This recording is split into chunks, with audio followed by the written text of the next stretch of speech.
आपको पता है कि क्या धीरेन्द्र शास्त्री जो करते हैं वो पाखंड है, उसमें अंधविश्वास है, या वाकई उनके अंदर कुछ शक्तियां हैं? क्या वो डर कर भाग गए जब उनसे कहा गया कि भाई आप इसका प्रमाण दीजिए, वगैरह वगैरह तमाम चीजें चर्चा में है। चर्चा करने के लिए हमारे साथ धीरेन्द्र शास्त्री जी खुद जुड़ रहे हैं। बहुत स्वागत है आपका।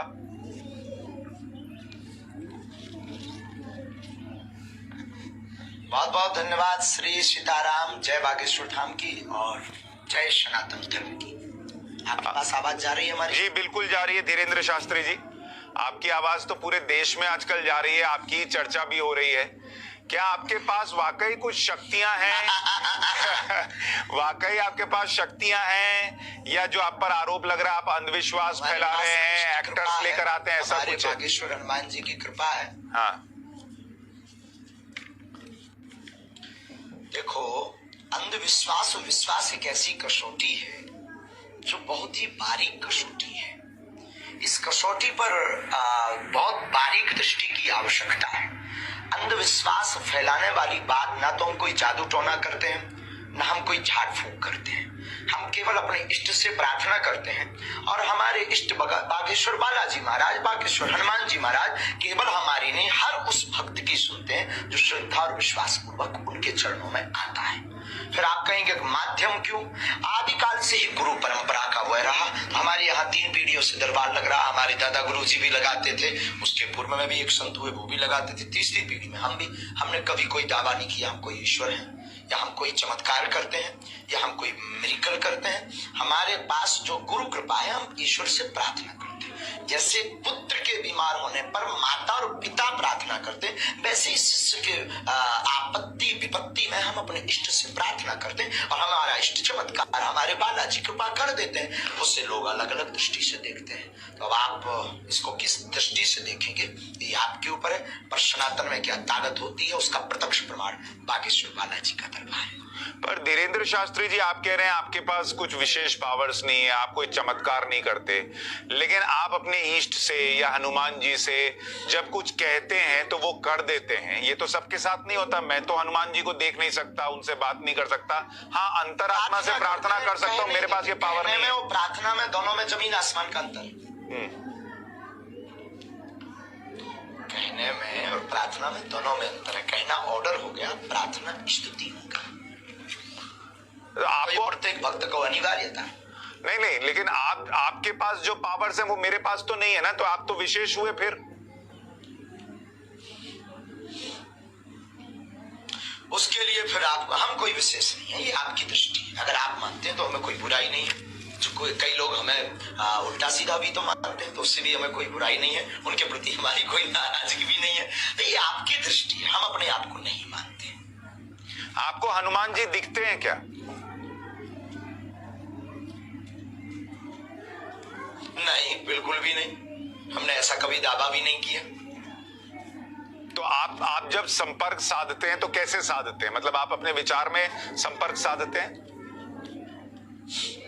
ध्यान विधि, ये आदिकाल की परंपरा है। ध्यान विधि, जिस परंपरा को हमारे पूज्यपाद दादा गुरुदेव ने हमें दी है, वह एक विधि ध्यान विधि है, आभास विधि। मन में आभास होता है, मन में तरंग जागती है कि अमुक व्यक्ति आएगा, उससे उसकी यह ऐसी पीड़ा हो सकती है। हम उसको राम नाम ले करके और कलमबद्ध कर देते हो। ईश्वर की कृपा से ये सनातन की ताकत है कि वो सत्य निकलता है। और हम आपको बहुत अच्छे से जवाब दें कि सनातन में क्या ताकत होती है। कितने भी ये पादरी और मौलवी हैं पूरे दुनिया के, बागेश्वर धाम की इस आभास और इस शक्ति का सामना नहीं कर सकते।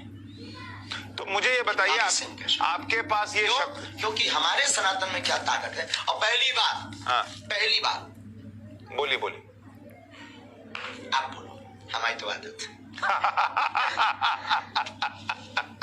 नहीं, मैं आपसे तो आप लोग ये कहना बंद कर दीजिए अंधविश्वास और विश्वास क्या है। भारत में चादर चलाना विश्वास श्रद्धा है, लेकिन भारत में अर्जी का नारियल बांधना अंधविश्वास है। भारत में कैंडल जलाना श्रद्धा है, लेकिन बागेश्वर धाम की अर्जी लगाना अंधविश्वास है। ये दोगलापन लोग लाते कहां से है? हमें तो इस बात पे हंसी आ रही है। हम बहुत मनमौजी आदमी है।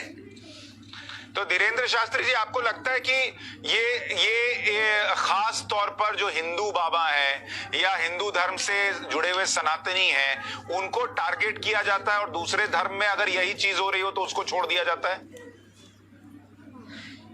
बिल्कुल। जब से हमने घर वापसी करवाई है दमोह में, जब से वनवासियों के बीच कथा की है, ये इन्होंने करोड़ों रुपए खर्च उनके ऊपर किए हैं। उनको चमत्कार दिखाकर, ट्रिक दिखाकर हमने उनको जब रियल हनुमान जी से जोड़ा तो उन्होंने घर वापसी की और सनातन धर्म को पुनः अपनाया। तो जो व्यक्ति धर्म के धर्मांतरण के लिए 10 करोड़ खर्च कर सकता, क्या वो हमारे लिए हमको साइड हटाने के लिए 2 करोड़ खर्च नहीं कर सकता? ये सोची समझी मिशनरियों की साजिश है, लेकिन इनसे हम डरते भी नहीं है।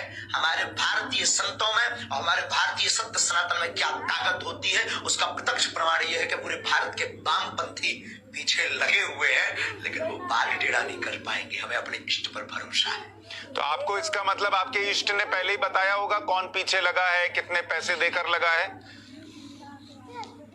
आभास, बिल्कुल बिल्कुल। छतारी कथा 1.5 महीने 2 महीने पहले लगभग भाई साहब हुई होगी। हमारी तो पहली बार आपसे बात हो रही, कब प्रत्यक्ष मिलना तो आप हमको, हम बहुत साधारण आदमी हैं भैया।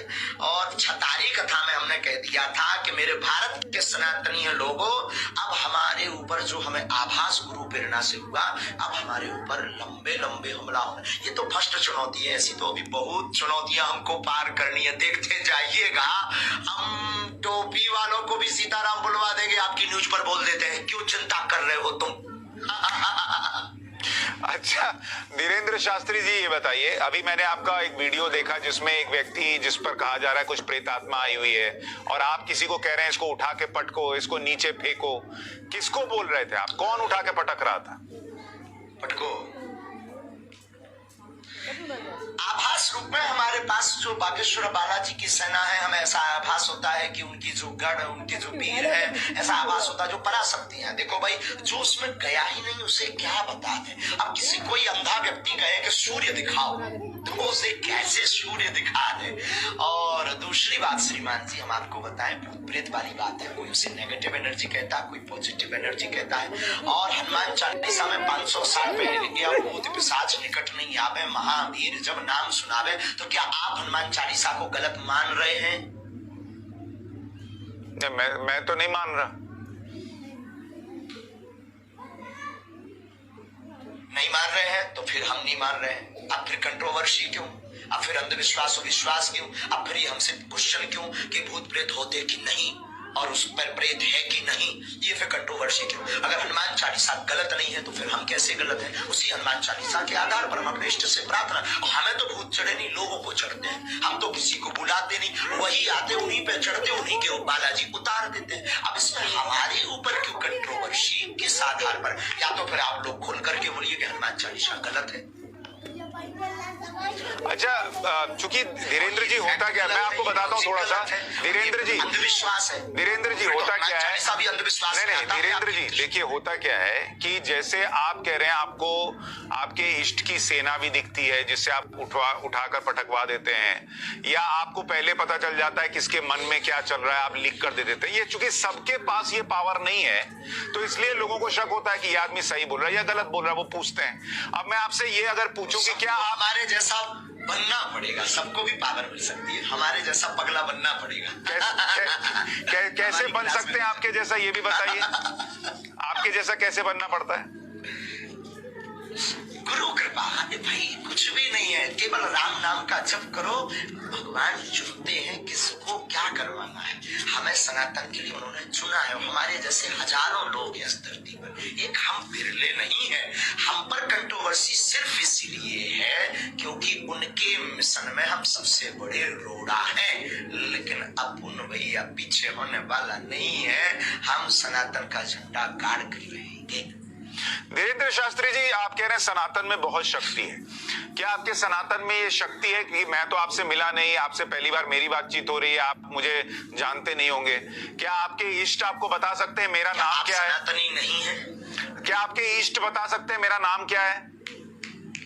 क्या आप सनातनी नहीं है? मैं सनातनी हूँ, लेकिन मैं चाहता हूं कि और सनातनी भी आपकी इस पावर को प्रत्यक्ष तौर पर देखें। आप हमारे सन्मुख बैठिएगा, जो हमको प्रेरणा लगेगी जो हमको आभास लगेगा उसकी एक परंपरा है। हम कोई जादूगर नहीं है कि कोई भी बोले खेल दिखा दो। हमारी एक गद्दी की महिमा है और परंपरा है। कल यहाँ पर खुला हुआ दरबार लगना है 20 और 21 को। हम कोई बंद कमरे में दरबार करते नहीं है, हम कोई लोगों से रुपया लेते नहीं है, हम किसी को बुलाते नहीं है। हमारा लाखों लोगों के बीच में दरबार लगता है और लाखों लोग अपने से आते हैं। तो भाई कुछ ना कुछ तो जोरदार का तमाचा है और उसके लिए आप आइएगा, वरना आप वही बैठे बैठे कृपा पा जाएंगे तो फिर तो ऐसी पूरी दुनिया पा जाएगी। फिर कौन हनुमान जी के पास आएगा? I am not magician, I am real सनातनी डिवोटी। तो धीरेन्द्र जी, मैं थोड़ा सा इसको और दर्शकों के लिहाज से पूछ रहा हूँ आपसे। अब दिखाओ धीरेन्द्र जी, मैं बस दर्शकों के लिहाज से पूछ रहा हूँ कि क्या इसका मतलब आपका एक दायरा है कि कितनी दूर पर कोई व्यक्ति हो, आपके आसपास हो, तभी उसके बारे में आप जान सकते हैं?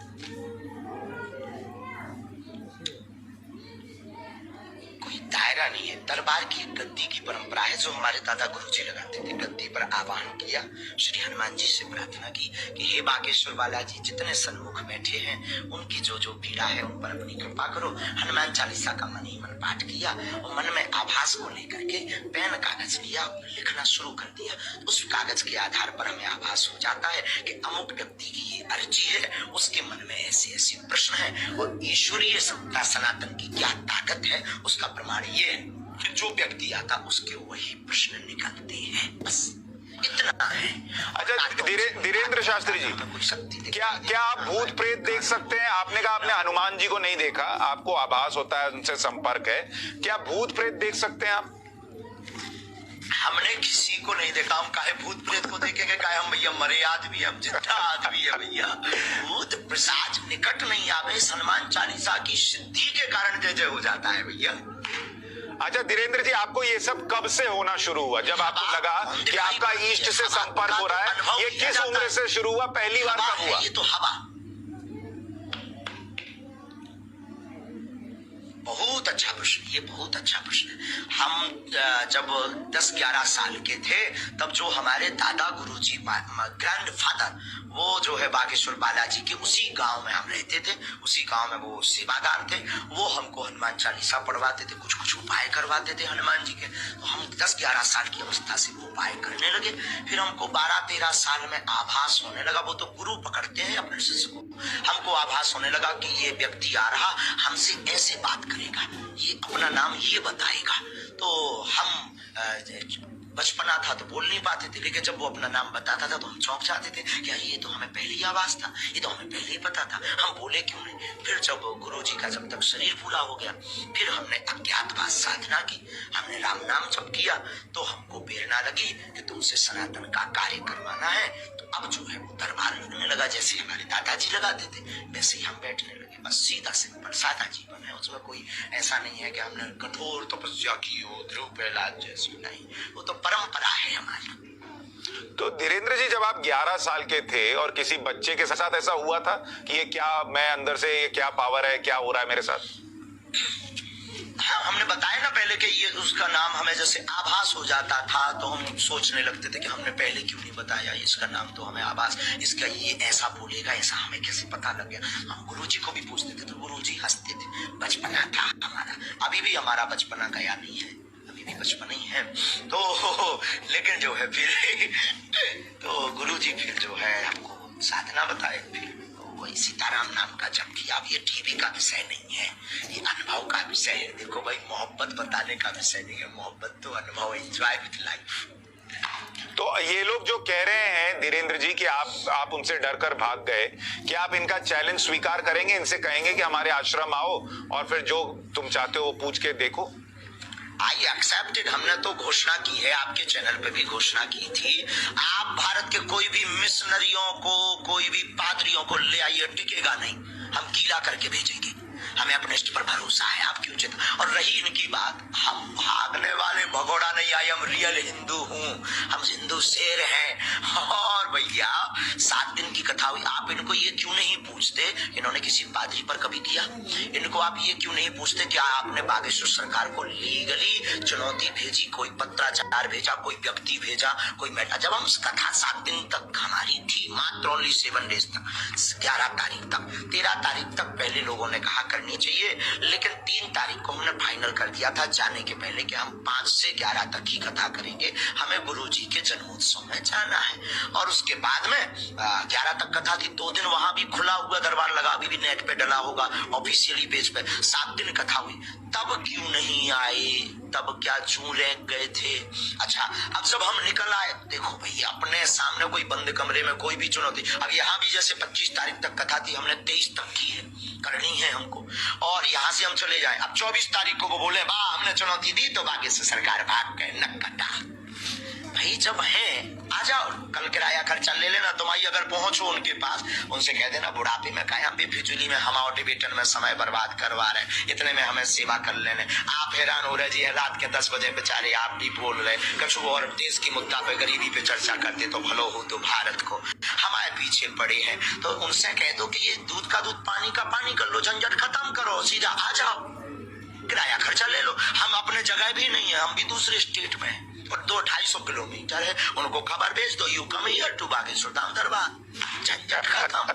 हमें जो आज्ञा जिज्ञासा लगेगी हम बता देंगे, नहीं लगेगी नहीं बताएंगे। निर्णय करना ना करना वो बालाजी का है। बेफिजूली की बातें ही क्यों इतनी हो? अच्छा धीरेन्द्र शास्त्री जी, आपका ये जो अनोखा अंदाज है, आप बताइए धीरेन्द्र जी आपका ये अनोखा अंदाज हमेशा से है? आप इसी तरह से बात करते हैं, जो कपड़े का स्टाइल है ये ऐसा ही है, ये आप इस तरह का भाव कैसे? हम मस्त मौला रहते हैं, हमें कोई मतलब फिक्र,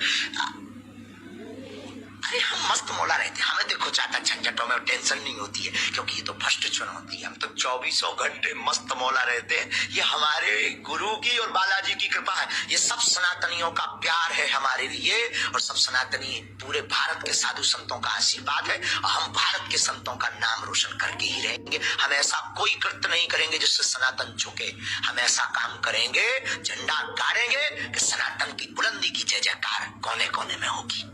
लेकिन धीरेन्द्र जी बहुत सारे लोग ये भी पूछेंगे, जैसे आप कह रहे हैं कि सनातन में ताकत है और आप जो है इष्ट से बात करते हैं, लोगों का उपचार करते हैं, दूसरे धर्म के लोग कहेंगे वो भी अपने इष्ट से बात करते हैं, पादरी भी हो सकता है अपने इष्ट से बात करते होंगे, कोई कान में फूकने वाला भी अपने इष्ट से बात करता होगा, उनकी शक्तियां कम है क्या? यही तो देश का दुर्भाग्य, कभी पादरियों के पीछे गए ही नहीं तुम लोग, कभी पादरियों के पीछे गए ही नहीं तुम लोग, कभी उन पर एक्शन लिया ही नहीं। और वो जो है निरल मूलन, वो कभी उन्होंने कभी ये किया ही नहीं है। और ये हिंदू सॉफ्ट कॉर्नर है, सनातनी हिंदू, हर बार इन्हीं संतों को टारगेट बनाया जाता है, लेकिन हम टारगेट बनने वाले नहीं है भाई साहब, हमारे साथ आप लोग हो, क्योंकि आप भी तो सनातनी ही हो और आप भी हिंदू ही हो और मानव भी तो हो आप। हम किसी की रुपया लेते हो, हम किसी को पाखंड फैलाते हो, हम किसी को धमकी देते हो, हम किसी के ये दावा करते हो कि हम तुम्हारा कैंसर ठीक कर देंगे, हम तो अपने इष्ट से प्रार्थना पर करते हैं, हम किसी को बुलाते हो, अब कोई आ जाता है तो हम क्या करें श्रीमान जी? तो एक बात बताइए, आपके इष्ट आपके कहने पर किसी का इलाज कर देते हैं, उसी व्यक्ति के खुद के उन इष्ट से कहने पर इलाज क्यों नहीं करते? अरे भाई फिर वही बात, इष्ट हमारे गुलाम थोड़ी है, हम उनके चरणों के सेवक हैं। ये प्रार्थना में, साधना में, तपस्या में, ध्यान में ये ताकत है, वैदिक मंत्रों में, हम ये बताना चाह रहे हैं बस। अच्छा ये बताइए, आप जहां हैं वहां ठंड कम है या आपको भी राहुल गांधी की तरह ठंड कम लगती है? अरे नहीं नहीं, जो देखो हम कंबल पहने, ठंड कम नहीं है, हमको कंबल पहने, ये कश्मीरी कंबल पहने भैया। और आप कभी आना, एक आध बार जरूर आना, आप बाय न्यूज चैनल के एंकर बन के नहीं, साधारण एक स्नेहत्व के नाते, मानवता के नाते हमें लगता है आपको करीब से हमें देखना चाहिए और हमारे दरबार को ऑब्जर्व करना चाहिए। क्या हम अंधविश्वास फैला रहे या सच में लोगों को अंधविश्वास के खिलाफ जगा रहे? गुनिया, ओझा, तांत्रिक, पादरी ये पहला फैला करके, ट्रिक दिखा करके जो लोगों को बुद्धू बना रहे थे, हमने उनकी दुकानें बंद करवा दी है बागेश्वर बालाजी के नाम से। अच्छा धीरेन्द्र जी, क्या आपको लोगों का ही आपके ईष्ट भविष्य बताते हैं या देश का भी बताते हैं? भारत का भविष्य कैसा है?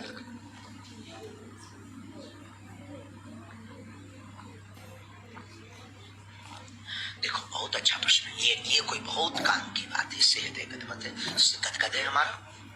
हम भविष्य नहीं बताते, हम ईश्वर से प्रार्थना करते हैं और जो पर्चे पर लिखता है, जो जैसा प्रश्न करता है। हमारे पास राजनीति के लोग भी आते हैं, हमारे पास पूरे प्रदेश की मंगल कामना वाले लोग भी आते हैं, हमारे पास पूरे राष्ट्र की सनातन हिंदुत्व धर्म की उन्नति के कामना वाले लोग भी आते हैं। जो जैसी प्रार्थना करते उनको यथाउचित जवाब उस पर्चे पर लिख कर आ जाता है।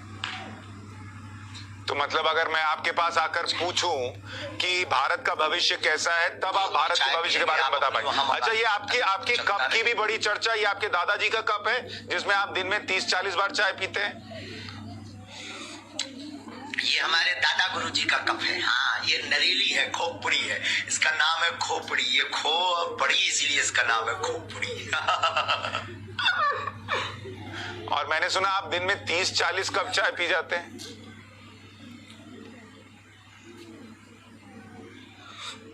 चाय पीते हैं हम बहुत दबाकर। चाय पीने से आनंद आता है क्योंकि दादा गुरुजी हमारे चाय बहुत पीते थे, तो उनका शौक हमारे ऊपर चढ़ा हुआ है। और आपको सिर्फ चाय का शौक है और भी कुछ शौक है?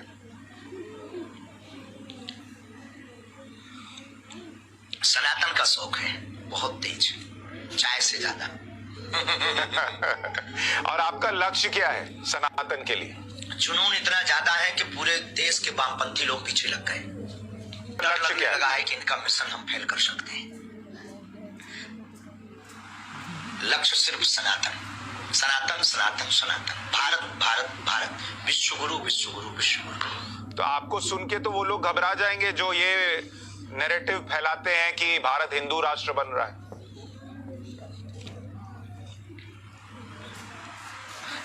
उसी कारण से तो ये हम पर आरोप लगा रहे हैं, चुनौती लगा रहे हैं। ये क्या उद्देश्य है? यही तो एजेंडा है।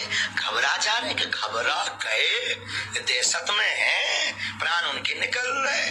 ये सब कछु खर्चा कर भी तैयार है, रुपया भी, लुगैया भी, न जाने का उनकी जय हो गए। आपको लगता है भारत कभी हिंदू राष्ट्र बन जाएगा? आप चाहते हैं भारत हिंदू राष्ट्र बने? हिंदू राष्ट्र है, बस घोषणा की आवश्यकता है। इसीलिए तो हम लगे, हम हिंदू राष्ट्र बनवा करके रहेंगे। हमें पता है हम ना भी बना पाए पर क्रांति तो जगा कर रहेंगे। आपके हिंदू राष्ट्र की परिकल्पना क्या है? वहां मुस्लिम, सिख, ईसाई रहेंगे? राम राज्य, रामचरितमानस का आधार। तो बिहार के शिक्षा मंत्री तो कह रहे रामचरितमानस नफरत फैलाने वाला ग्रंथ है। जहर फैलाती है। ऐसे लोग निकम्मे हैं, भारत में इन्हें रहने ही नहीं चाहिए। इन्होंने कभी राम कथा पढ़ी नहीं है, इनको हमारी क्लास में आने की आवश्यकता है। हम इनको एक ABCD पढ़ाएंगे कि राम कथा क्या होती है। मनमोहन प्यारे। आप इतना स्वच्छंद बोलते हैं, खुल के बोलते हैं, फिर भी सारे नेता मैंने देखा आपके चरणों में ही बैठे रहते हैं। आपको कोई पॉलिटिकल प्रेशर महसूस नहीं होता? क्योंकि सांच को आंच नहीं, जो सत्य होता है वो कभी झुकता, टिकता, डरता नहीं, झुकता और डरता नहीं है, हमेशा टिकता है। और झूठ का आकर्षण कुछ देर के लिए जरूर होता है पर टिकता नहीं है। श्रीमान जी, बड़े बड़े लोगों ने हमें चुनौती दी, हमारे पीछे लगे पर टिके नहीं। क्यों? क्योंकि झूठ ज्यादा देर टिकता नहीं। और पॉलिटिक्स से हमें मतलब नहीं, हम तो पूरे विश्व की मंगल कामना करते हैं। हम उस धर्म से हैं जहाँ वसुदेव कुटुंबकम की चर्चा करते हैं। तो हमारे पास अगर वो आते हैं तो बहुत कुछ आशीर्वाद भी तो पाते हैं सन्यासी बाबा का। लेकिन आप जिस धर्म की बात कर रहे हैं वो तो कभी कन्वर्जन में विश्वास नहीं रखता। आप कह रहे थे कि मैं टोपी वालों को भी सनातनी बना दूंगा।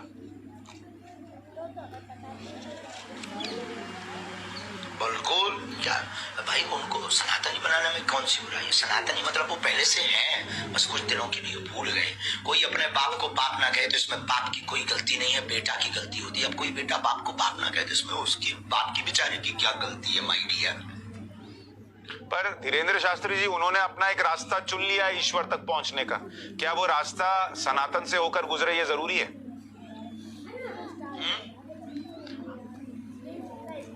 क्या मैं कह रहा हूं, उन्होंने अपना एक रास्ता चुना है अपने ईश्वर तक पहुंचने का, क्या वो रास्ता हर रास्ता सनातन के रास्ते से होकर गुजरे, ये जरूरी है? ईश्वर एक है, दिखाई देने वाले रूप अनेक है, पर ईश्वर परमात्मा एक है,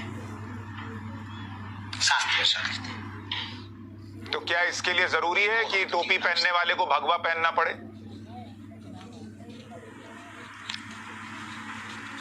भगवा पहनना जरूरी नहीं है, पर मुख में राम नाम जरूरी है, क्योंकि उनके तो ब्लड भी भगवा है भैया। कौन ऐसा है जिसका ब्लड भगवा ना हो? अच्छा धीरेन्द्र शास्त्री जी, आप कई बाबाओं की मैं बात करूं, कुछ आजकल उसमें से जेल में भी है, इसलिए भी कई बार ये प्रश्न उठने लगता है कि कौन ऑथेंटिक है कौन नहीं है, कौन झूठ बोल रहा है कौन सच बोल रहा है। क्या आपको लगता है वो लोग जो जेल गए या जिन पर आरोप लगे नहीं होती है, उससे नुकसान हुआ सनातन का? पैसा पाएगा, बहुत ज्यादा नुकसान हुआ। जो जैसा करेगा वो वैसा पाएगा। लेकिन हम एक बात कह देते हैं, अगर कोई षड्यंत्र के साथ फंसा है तो ये देश का और सनातनियों का दुर्भाग्य है। लेकिन धीरेन्द्र शास्त्री जी, आम आदमी कैसे समझे कौन धीरेन्द्र शास्त्री है और कौन जो है वो गलत है? उसके समझने के लिए सीधा स्वदेश जो अपने से जोड़े वो जय जय, और जो आपकी बाएं पकड़कर ईश्वर से जोड़े वो वह जय जय। समझदार को इशारा काफी। आप ईश्वर से जोड़ते हैं, खुद से जोड़ते हैं?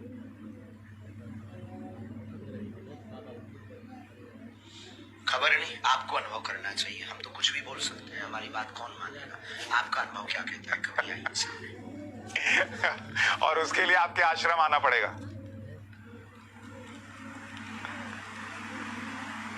आश्रम जरूरी नहीं, दरबार लगता है। हम आपके दिल्ली भी आएंगे, भोपाल भी आते हैं, इंदौर भी आते हैं, मुंबई भी जाते हैं, जहां आपको लगे। अभी रायपुर है, हमारा आश्रम थोड़ी है। रायपुर तो हमारी भारत माता की माटी है। छत्तीसगढ़ हमारी छत्तीसगढ़ महतारी की माटी है, भूमि है। और ये देश, ये भूमि किसी की नहीं हुई है, प्रत्येक राष्ट्रवादी हिंदुत्ववादी लोगों की भूमि है। तो आप आइएगा, जरूरी नहीं आश्रम आए, आश्रम हमारे आए। और हमारा आश्रम है कहाँ? बागेश्वर बालाजी का धाम है, वहां आए। हमने कोई ऐसी आश्रम की व्यवस्था भी नहीं बना रखी है। 3 साल से अन्नपूर्णा भंडारा चल रहा, 121 बेटियों का विवाह फिर से करने जा रहे हैं, हलसान कर रहे हैं, एक बहुत बड़ा कैंसर हॉस्पिटल बनाने जा रहे हैं। आज तक किसी भी न्यूज वाले ने इन पर चर्चा नहीं की। ये दुर्भाग्य है, इसलिए हम अपना आश्रम भी कहते हैं। आपको निमंत्रण देता हूं, आप कभी हमारे स्टूडियो आइए। भारत सरकार शस्त्र के लाइसेंस भी देता है, पहले उनको बंद करवाइए। और बुलडोजर हमने आत्मरक्षा के लिए कही है। किसी को अगर अपनी जान माल का खतरा है तो वो क्रेन रख ले, हमें क्या प्रॉब्लम? पर ऐसे लोग क्रेन रखेंगे तो फिर पुलिस क्या करेगी? के लिए, टीआरपी के लिए हम कभी कोई बयान भी नहीं देते हैं। एक बात बड़े स्पष्ट रूप से कहते हैं, सनातन के लिए देते हैं। पर धीरेन्द्र शास्त्री जी, सब क्रेन रखें, बुलडोजर रखें तो फिर कानून व्यवस्था कहां बचेगी? कानून व्यवस्था के सहयोग के साथ में। लेकिन जब कानून व्यवस्था बहुत देर से आवे, जब कानून व्यवस्था चरमरा जावे, जब कानून व्यवस्था लगे कि सहयोग नहीं कर पाएगी, बहुत देर से आएगी, उसके पहले अगर कोई प्राण आपकी घातक कर ले, कोई आपकी हत्या कर दे, तो फिर कानून तो तब होगा जब शरीर होगा। शरीर नहीं होगा तो कानून का रक्षण, और हम अपने संविधान का रक्षण कैसे करेंगे? तो कानून के साथ आत्मरक्षा रखना चाहिए। ठीक है धीरेन्द्र शास्त्री जी, बहुत सारे आपके भक्त आपका इंतजार कर रहे हैं और आज एक मकसद था आपसे चर्चा करने का। आप जब नहीं भी आए थे तो हमारा शो है न्यूज की पाठशाला, और उसमें हमने ये मुलाकात हो गई। आप बहुत प्यारे हो, आपकी जिंदगी में खूब जय जयकार बनी रहे। हमें कोई दिक्कत नहीं है, हमें बहुत ज्यादा इन चुनौतियों से डर भय या बहुत ज्यादा विचलितता नहीं होती। आप बहुत अच्छे हो, कभी आइएगा, ये सब चलता रहेगा। ये तो एक बहाना था, असलियत में सनातनी हिंदुओं को हमें जगाना है। बहुत बहुत शुक्रिया धीरेन्द्र शास्त्री जी, हमसे बात करने के लिए बहुत धन्यवाद आपका। उन तक एक लास्ट खबर हमारी उन तक भेज दीजिएगा। मीडिया हब, डिबेट 3-13, ये जितने भी लोग हैं जिनको दिक्कत है, उनसे कहिए आप बागेश्वर दरबार में जाकर देखिए। ये डिबेटों में अपना टाइम बर्बाद क्यों करेंगे? और वो जो है वो उनके वो जो बुढ़ापे का उनका शरीर है, तो बेचारे कहीं हाई ब्लड प्रेशर ना हो जावे। उनसे कह देना, काय को बेफिजुली में दिन न रात तुम कान में ये खुस्सा खुसे रहोगे। हम अभी 2-2 घंटा बर्बाद जाते, इससे अच्छे हम 2 घंटे में किसी का भला कर देंगे, भगवान से प्रार्थना उसके लिए कर देंगे, सनातन की चर्चा कर लेंगे। उनसे कहना, ये मैटर ही खत्म करो, दूध का दूध पानी का पानी, दरबार में आ जाओ, झंझट खत्म, किराया खर्चा हमसे ले लो, किलो करके हम भेज देंगे। सियावन रामचंद्र की जय। बोलो गलत हो तो। और उन्होंने हमें कोई लीगली चुनौती नहीं दी है, आज तक लीगली चुनौती नहीं दी है। ना उन्होंने कोई हमें पेपर भेजा है, ना हमारे पास कोई व्यक्ति भेजा है, ना कोई उन्होंने व्यक्ति भेजा है, ना उन्होंने हमारे सामने आकर, उनके अंदर दम हो। हमने नागपुर में दरबार लगाया, तब टाइटा फिस क्यों उड़ गए? 7 दिन हमने कथा की, तब उनके परदादा याद आ रहे थे क्या उनको? सामने आओ। अब रायपुर बुला रहे हैं हम अपने क्षेत्र में भी नहीं है, दूसरे स्टेट में है, रायपुर में कल दरबार लगना है, आ जाओ। सनातन में क्या ताकत होती है हम बताते हैं प्यारे मनमोहन प्यारे। भेज जरूर दीजिएगा, नॉट कंट्रोवर्सी। हम इस चैप्टर को खत्म करना चाहते हैं, हमारा उद्देश्य सिर्फ इतना है, जो लोगों के मन में मलाल आ रहा है उस मलाल को हम शून्य करना चाहते हैं। जाते जाते एक आखिरी प्रश्न है मेरा, जवाब देने पर, सफाई देने पर, क्योंकि सांच को आंच नहीं और सत्य को प्रमाण की आवश्यकता है। धीरेन्द्र जी एक आखिरी प्रश्न का जवाब देते जाइए। अंतिम नरेंद्र मोदी जी आपको कैसे लगते हैं बतौर प्रधानमंत्री? बोलो हमारे प्यारे, बोलो। सनातनी विचारधारा वाला हर व्यक्ति हमें प्रिय है। हम किसी पार्टी के सपोर्टर नहीं है, हमारी खुद की पार्टी है, बजरंगबली पार्टी। उसका निशान है मुगदर, उसका नारा है जो राम का नहीं वो किसी काम का नहीं। Vote for you my dear. तो राम मंदिर तो मोदी जी ही बनवा रहे हैं, तो फिर आपको मोदी जी पसंद है, इसका मतलब? बहुत अच्छा है राम मंदिर, और ये काशी का काम हो गया, मथुरा अभी बाकी है, उधार डला है। बहुत अच्छा है। चलिए, बहुत शुक्रिया धीरेन्द्र शास्त्री जी हमारे साथ जुड़ने के लिए, बात करने के लिए। बहुत बहुत धन्यवाद। जय सिया राम, जय सत्य सनातन धर्म, जय हिंदू राष्ट्र। बागेश्वर तुम चांद सितारे